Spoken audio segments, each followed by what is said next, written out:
Hey, Val and friends. Yeah, I got a little poem. I just wrote it. It's actually words for a song, probably. It's all unbelievable. There's no hurry on the path. Just take it easy. Nothing I see makes any sense. Nothing's advertised really. All prices through the roof. And all is more, makes no difference what it is. No accounting for the nonsense that what all men do. Belligerent, self-convinced, authoritarian rule. Religion is dark force controller of you, and nothing's really true. Now take a look and be aware. See life as it really is. There is a way what it is. Sing new songs, sing new you. You are real, all else I don't know. I can make up words as we all go. Beyond creation into a whole.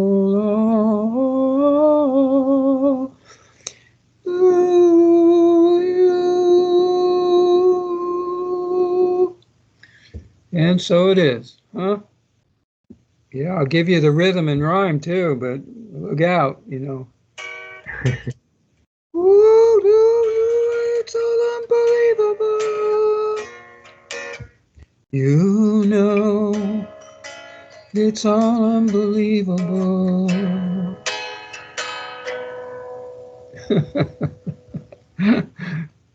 Okay, thanks, Val. Thank you, Peter. Thank you. Having all kinds of sound just like Frank Sinatra. I wish. Really good. Well, really good. Little Dylan-ish too, I hear. A little Bob Dylan in there. Yeah, a little Dylan there, yeah. Dylan, Neil Young, John Lennon, Jimi Hendrix, and Frank Sinatra. It sounds good. But, you know, yeah. It's all new, and now actually this music that I think I've written is about really being, it's a real, I could say to somebody, you know what the real gospel is? It's music like Over the Rainbow or Amazing Grace played in acoustic fashion and without the words, and a few other. There's a song called Going Home it's Dvorak's New World Symphony song, which is also there's a couple of these that are much more like the real gospel because they're not really talking religious view at the same time that they're really giving the real sense of going to this place where it's absolute creation, we'll call it, or something like that. In other words, it has no attention on a detail of focused control or manipulation or a religious concept of worship, or et cetera, et cetera. So in some ways, new music is spontaneous and it's always in the moment and has nothing to do with a recording that's going to be made or done or a repetition. And that's uniqueness. That is what we're getting, being real now, here and now, and expressing it, let's say, but the expression isn't the real now. So that's how I'm interpreting this as a way of active, momentary realization or recognition and delivery. If you will, because we're not delivering anything. Again, it's something that already all is. So it has these coordinations, I guess we'll say, and connotations, maybe. And it's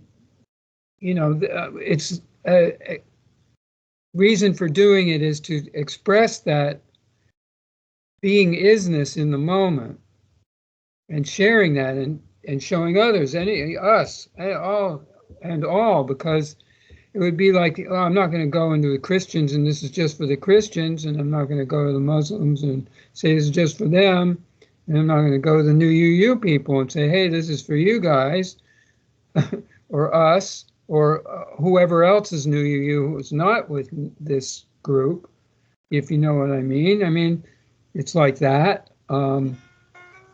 And the whole point being that there isn't any reference or group or connotation that is the way, and you know, and to be taken away, because that's what happens, and that's what happened with all the music and all the creativity also. And I mean, is that all these things get taken into, okay, now this beautiful melody of whatever, Amazing Grace or Over the Rainbow, is now in the public for the movie people and Hollywood and America, you know, as a controlled ownership thing, and that's what they do with that. I could say something that's related is this recent movie that is out, probably the most seen or important movie of the year. Martin Scorsese is director, and he does a lot of musical movies, and he's into the freedom or 60s music or something along those lines as well, and like doing a Dylan thing or etc. But what happened is that the movie is the movie about the killers of the Flower Moon. And this is when the oil industry went into the Oklahoma Indian lands and gave all the Indians all the money, and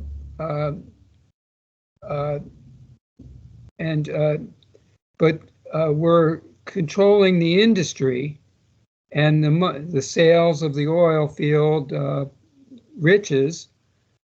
You know, basically they stole all of it, etc., like that, and that's what it's about. So it's very interesting, and all the Indians were sick or with illness that came from the food diet and poisons in the food and alcohol and drugs, etc. All of that same infiltration method that they're still using. They're using it now incredibly broadly everywhere. And they're using the media as a multiplication of this effect. So that's something that I was aware of. Of course, it's everyone's aware of it. They saw, and the movie was the most popular or most important of the year in this way, that it was one of the two, the other one being the movie about the atom bomb and Hiroshima. I forgot same thing. I never remember the title of this movie. I don't know why. It's one word. The one that's about Oppenheimer. So I guess that's the title, Oppenheimer. And he was the one who was the instructor of creating the project and making sure that it worked, and to produce the atom bomb and use it as the weapon in Japan to end the war. So those two are the two most important movies of the year. So the public at large is getting something of this. Of course, everything is always in that reference of the controllers or the business, religious, government complex, and entertainment, movie industry, etc., music industry as well. Of course, all of it is in the entire package. Yeah, and so, and the food, agriculture, soil erosion, and so this is something that we're seeing multiplicity everywhere, and you know, well, what have they done? You know, this is the nonsense, that everyone keeps thinking is the real thing and what's really important and what they should do. Nonsense. Complete nonsense. Even the beautiful music, in that sense, because it's infiltrated or obfuscated into this as well, naturally. So enough on that, thanks Val on that one, but I'm glad I got to share about the movie because it does represent how the Indians dealt with this issue, and the Osage of Oklahoma, they had an interesting way of dealing with it in the general, that they could have done something more legalistic, but basically what they all said was, well, we just want you to stop and give us back what's ours. And unfortunately, of course, that just meant that they were being integrated into the American society. And this is in the same way that slaves were, and it's the same operational facility, so that the Indians still think that they have their religion, and that aspect of the true religion, which is really just an earth religion, respect for the natural environment and people and nature. I'm not denigrating that at all. It's something that they have tried to do some form of demonstration on. But yes, it doesn't happen or get through because of the monetary control operation. So at best, all they can do on the reservations is to do their ghost dancing, we called it, but it's, basically doing the having the what do you call it? Val, when they have their gatherings. And it's the same thing that the hippies are doing when the hippies do their what's called rainbow gatherings, and that's infiltrated. And so now it becomes an issue where the police are allowed to come because a lot of people are taking drugs, and they're really not recognizing as a whole that the drug faculty is what allowed it to get infiltrated and misused, abused, and all the rest of it, and misidentified, and or put into some kind of a reference point. And so this is what the teachers are all teaching. Well, actually in the schools, they're really not teaching about this, which I find it's extremely curious that they really don't teach about it. They teach about, well, the Indians were on the reservation, and we had these wars, and they were put into reservations, that is, and then et cetera, and many of them were given religious perspectives, which they many times eventually let go of and left, or there were various rebels and so forth about that, and they maintained the Indian religion. I'm not advertising myself by saying this, but I think I was one of the Indians. And another friend of mine who was also a member of the ECK, David Green, and he was with me. And one time we had an experience playing music in Palo Alto, where he had a drum and I had the guitar, and we were in the woods. And I started to, I have recognized this Indian dance chant song very, very clearly. I know that I used to do that, and that was that's how you get confirmations of who we were or whatever.